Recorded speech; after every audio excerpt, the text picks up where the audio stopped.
guys, thanks for joining us on Family Life today here on YouTube. Make sure you subscribe. You don't want to miss any episodes, so hit the little bell and you'll get notifications and you won't miss anything. And if this encourages you, like it and share it with your friends. Yeah, share it with your friends. Yeah, welcome to Family Life today. So has anyone ever said to you, you should be ashamed of yourself? My mom. Did she say that? Often, but I remember one night, sort of funny now, but it wasn't in the moment. I was probably 13. I was sitting at the dinner table. She had some friends over and I cursed. I mean, I'd never cursed out loud in front of my mom. And she was embarrassed. And she looked at me and said, I am so ashamed of you. I'm washing your mouth out with soap. She had always threatened to do that. She literally did it that night. She grabbed me. I thought she couldn't do it. But my mom, single mom, she took me in the kitchen and she got the soap. And she washed my mouth out with soap.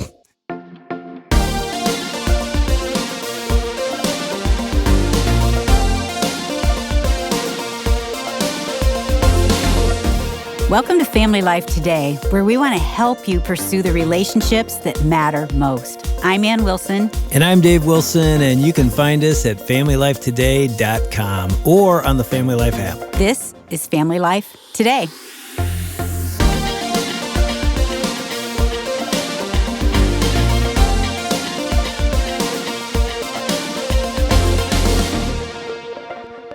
That's an interesting comment. You should be ashamed of yourself. Well, she was ashamed.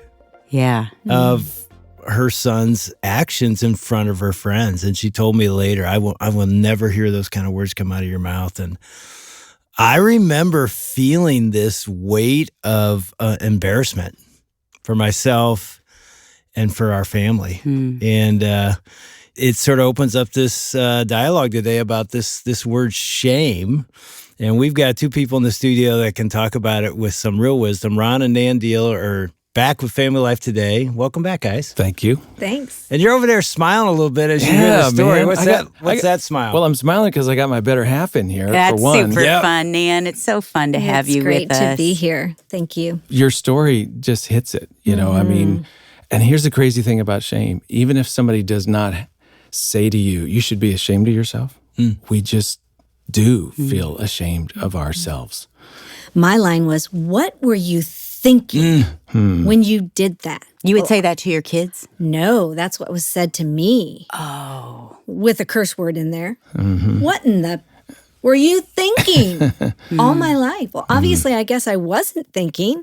If you think whatever I've done was wrong. The message to her was exactly what your message was to you, Dave. It was you should be ashamed of yourself. Yeah. And it's funny, when people we love and care for, like our parents or a spouse or somebody, especially somebody in authority, says to us, you should be ashamed of yourselves, we do feel ashamed of ourselves. And then we're stuck.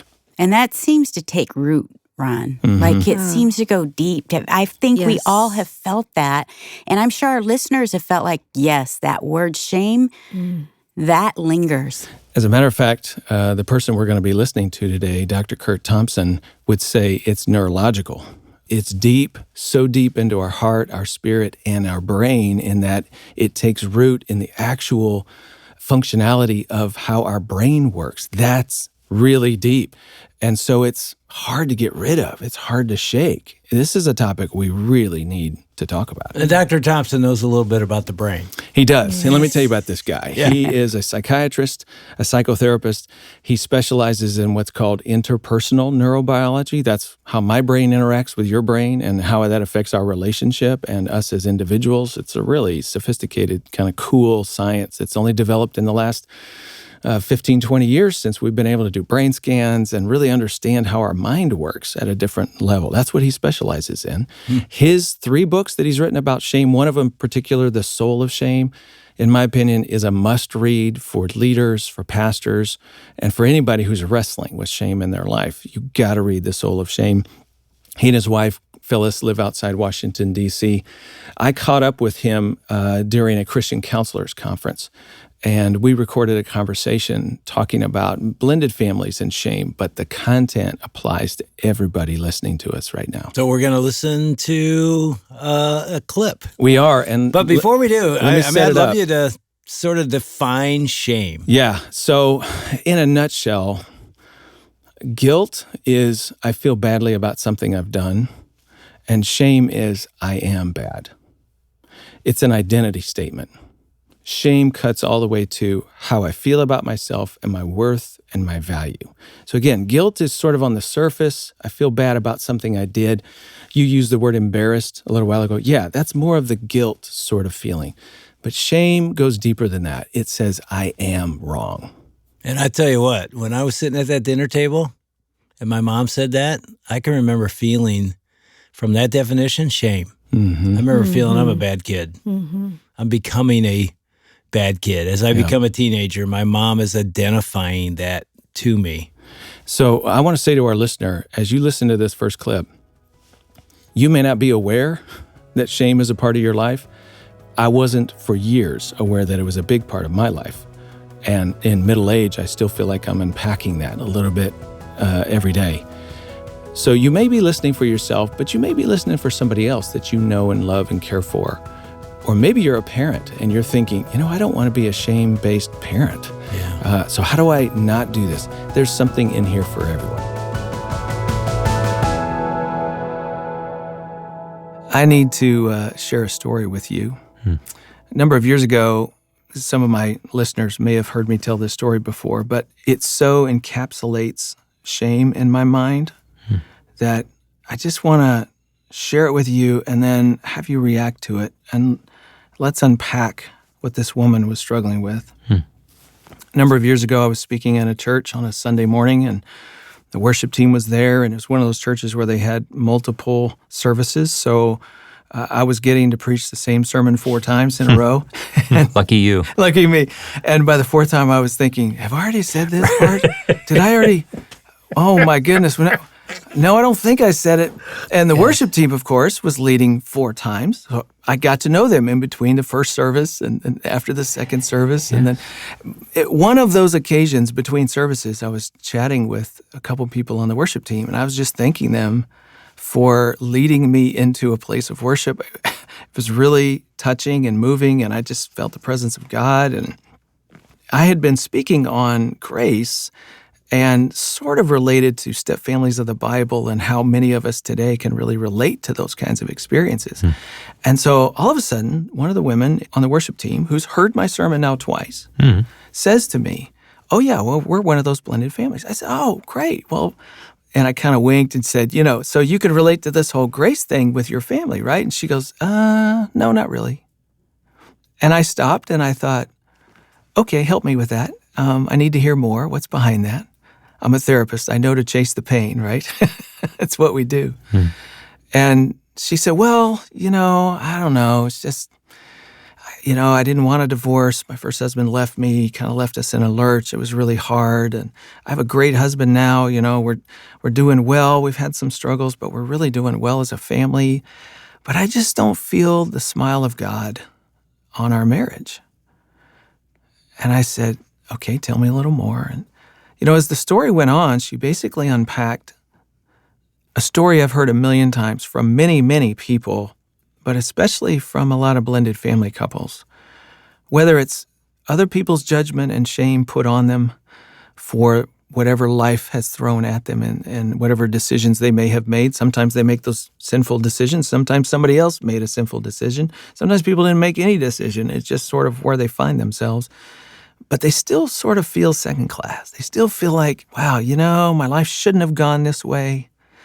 And because it did, here I'm struggling. And I was so struck by, here's this woman who brought me into the throne room of God where we worshiped and celebrated God's grace and mercy and his goodness to us.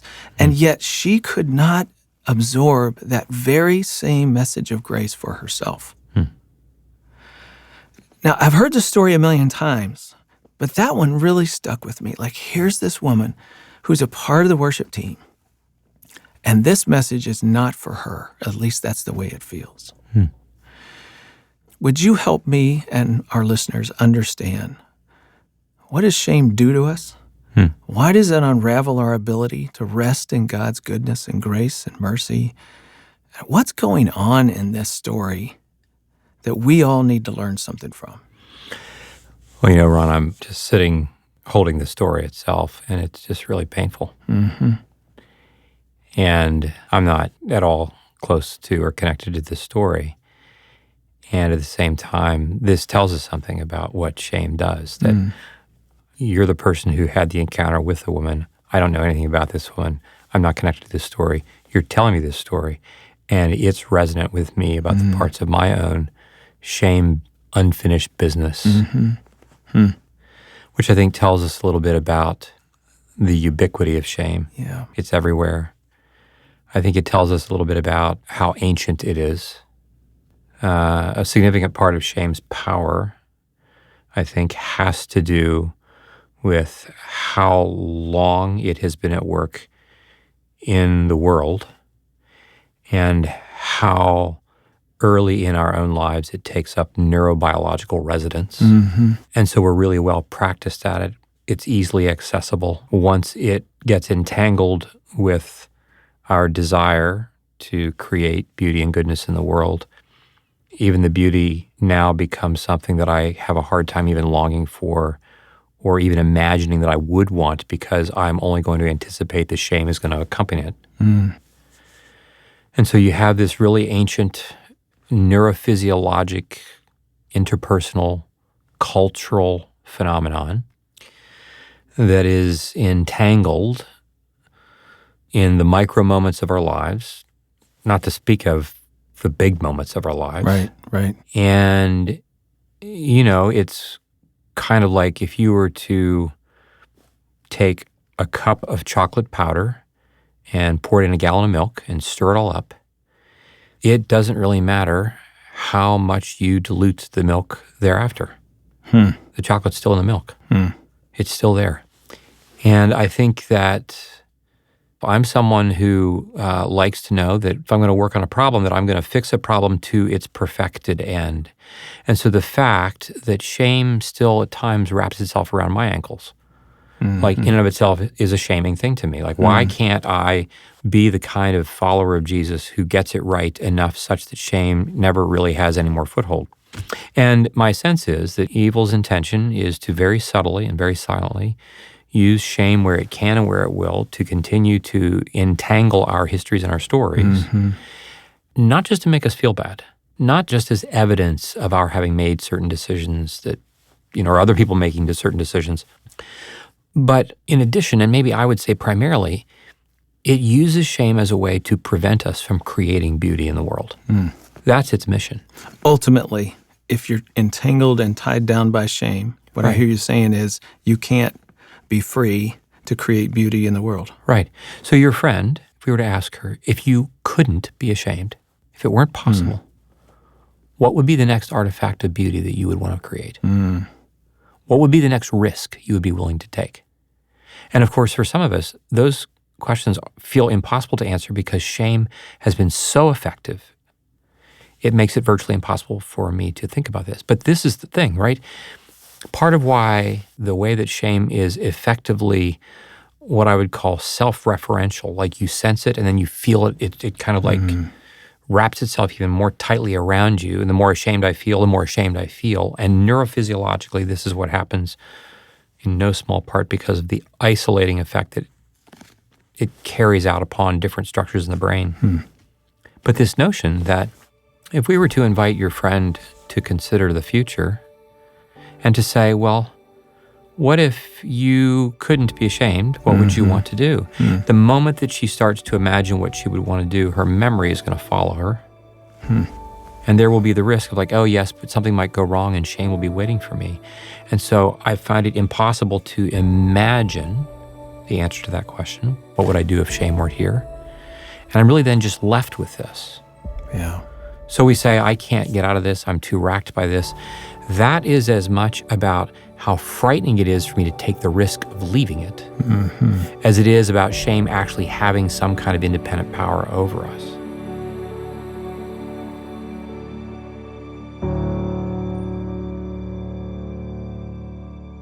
So you're listening to Family Life today, and we're listening to a portion of the Family Life Blended podcast with Ron Deal and Kurt Thompson. And I need to listen to that like 5 more times. I've already listened to it several times, and it's just so deep and so real.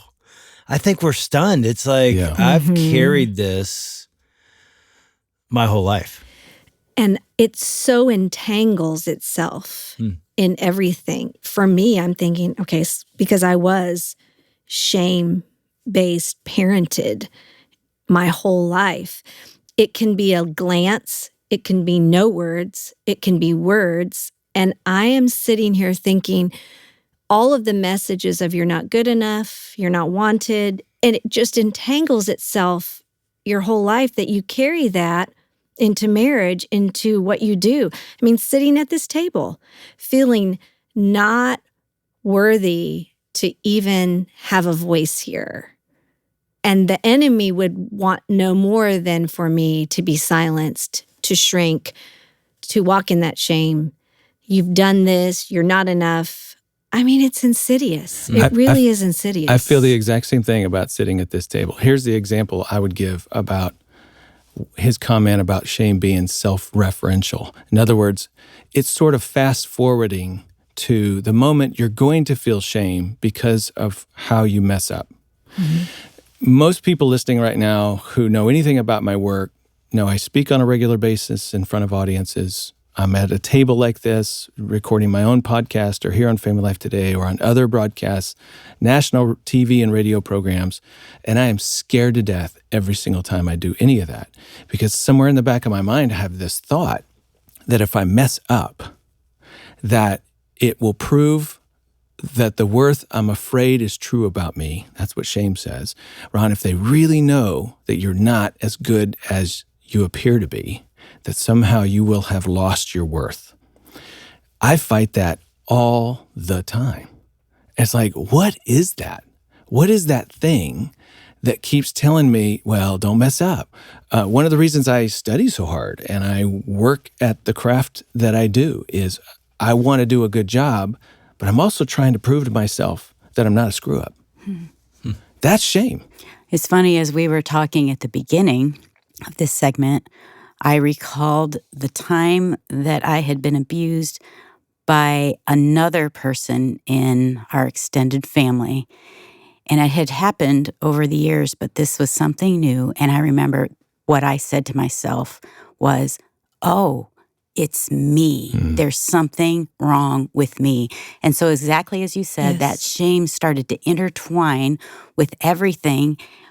Just a few weeks ago, I spoke to some NHL players' wives, and I talked about this, and I took these sticky notes, and I said, I want you to know what most of my life, even though I had this mask of I've got it together, I'm strong, I'm feisty, but inside, I took these sticky notes, and I put, I'm alone, I'm not enough, I'm unworthy, I'm full of shame, I'm doubting myself. I used to think I'm too young. Now I think I'm too old, you know? Yes. And I just wear these and nobody sees it. But as you said, it's insidious.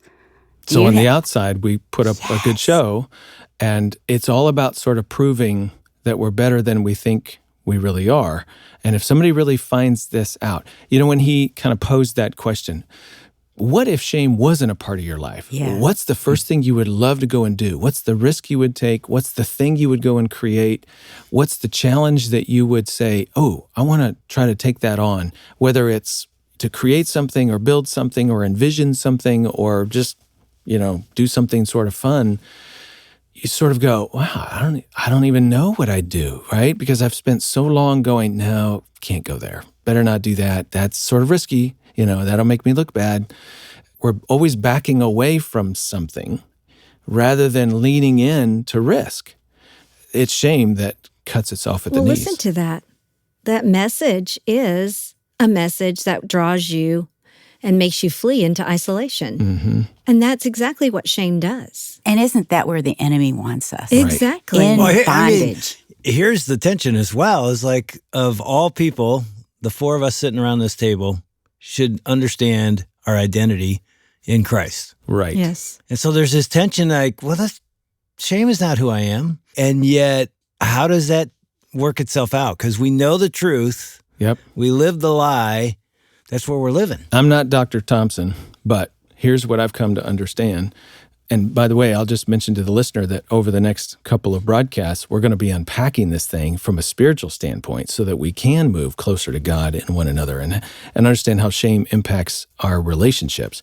But what's going on the inside is there's a part of my mind that understands the truth that my value comes through what Jesus has done for me. I like to call it God esteem. It's not that Ron's a great person, but because of Jesus and because of God's love for me, I have worth and value, and that's great. And there's another part of my mind that has this shame embedded in how I think and how I process and how I understand myself. Dr. Thompson talks about it being embodied, like it literally takes up residence in the neurological structures of our brain. It's sort of right there side by side with the truth that we know. Chocolate milk everywhere. Exactly. Right. Chocolate milk's everywhere. Yeah. It's sort of invading that part of ourselves that understands truth.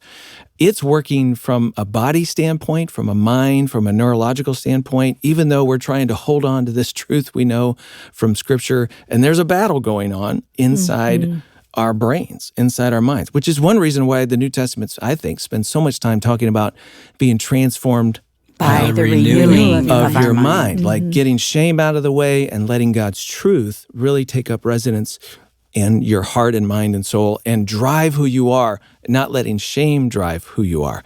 So this is a sort of a deep, hard to understand concept, but the bottom line is there's a battle there.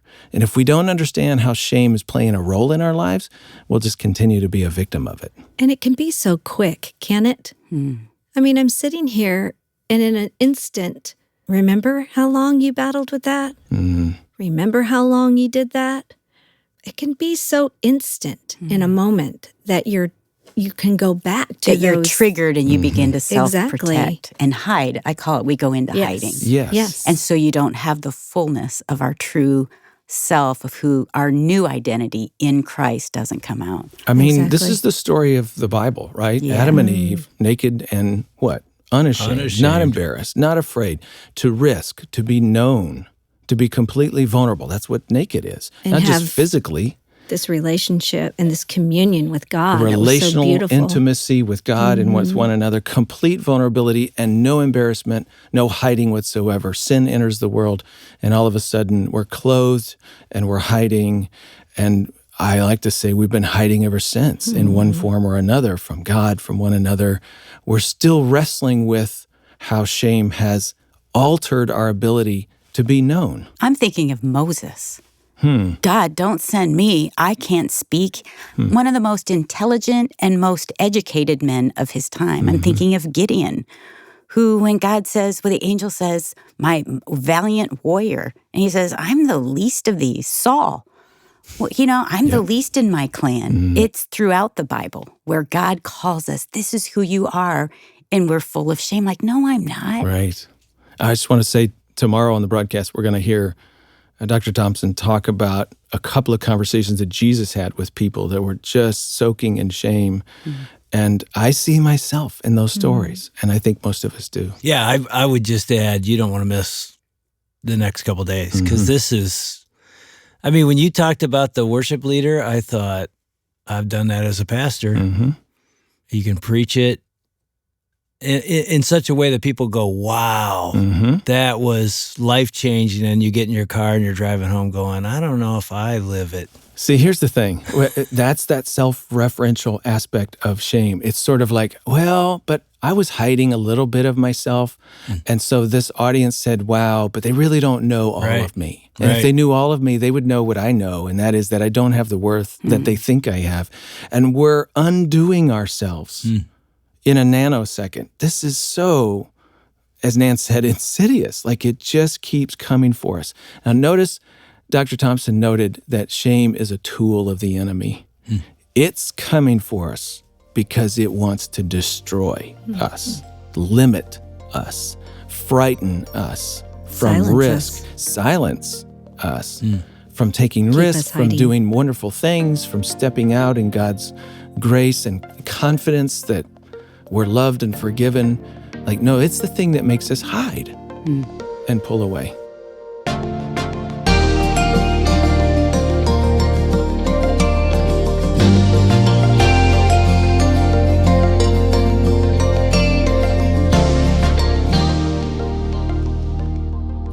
You're listening to Dave and Ann Wilson with Ron and Nan Deal on Family Life Today. You know, many couples in blended families struggle with shame. But the good news is you don't have to. Join us for some encouragement at this year's Blended and Blessed live event and live stream. You'll hear from Ron and Nan Deal, John Trent, and other amazing speakers. The event is coming up on April 29th, and you don't even have to leave home to attend. You can learn more under the show notes section on FamilyLifeToday.com. Also, earlier this week, we heard from a personal friend of mine, Heather Holloman. She's an author and speaker, and we've known each other for a long time when we were both in the campus ministry of Cru in the same area. Her book is called Seated with Christ, Living Freely in a Culture of Comparison. Her perspective in that book helps us to understand that the life that we're living right now is not God's plan B for us, it's always God's plan A. He knows exactly what he's doing in our lives every moment of every day. And Heather unpacks that in a biblical way to help you see that we are all seated with Christ in our personal seat that he has assigned for us. And we believe in that book so much, we want to give it to you as our thanks for partnering with us here at Family Life. You can give online at FamilyLifeToday.com or by calling 800-358-6329. That's 800, F as in family, L as in life, and then the word today. Do you ever feel like you hide parts of yourself from the outside world? Well, join us tomorrow because Ron and Nan are back to talk about how God shows compassion when we feel shame. That's tomorrow. On behalf of Dave and Ann Wilson, I'm Shelby Abbott. We'll see you back next time for another edition of Family Life Today.